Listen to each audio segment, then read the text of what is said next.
Okay, so I'm so excited about this. Since I showed the video about how to create smooth planes and sharp edges and sculpting in Blender, I was investigating every single setting in the brushes to find out a way to do it on a curved surface. That is something a lot of people wanted and asked about. Of course, that was not possible with the last method, but I found a way. So I will show you. So this is what we had so far.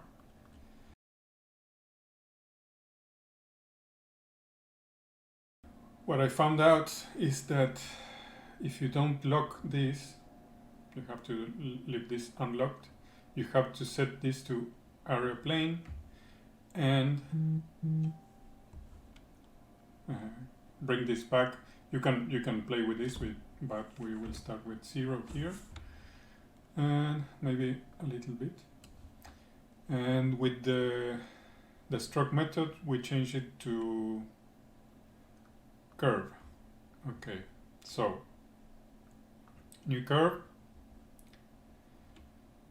We have to have a radius that covers the entire area, and with the curve, with Control pressed and right mouse button, we add points. We are just going to do this. So what will happen here is another thing. I will bring the spacing to 1%.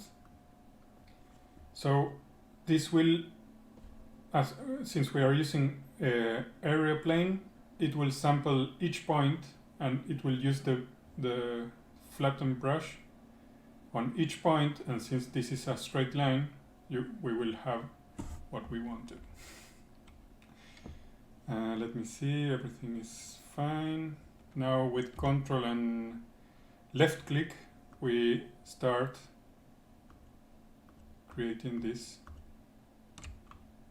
As you can see, it's perfect.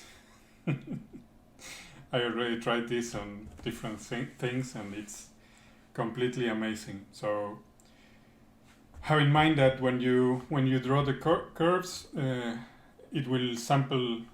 If you set to area, it will sample on each part. You can do curves. You can of course do different things like I don't know, hold and you will be able to do whatever you want with this. So you can also use the curve stroke to tighten up the borders of the curved surface. With the pinch or the crease brushes. I will leave you with a little example. Enjoy, and I'm happy to share. See you in the next video.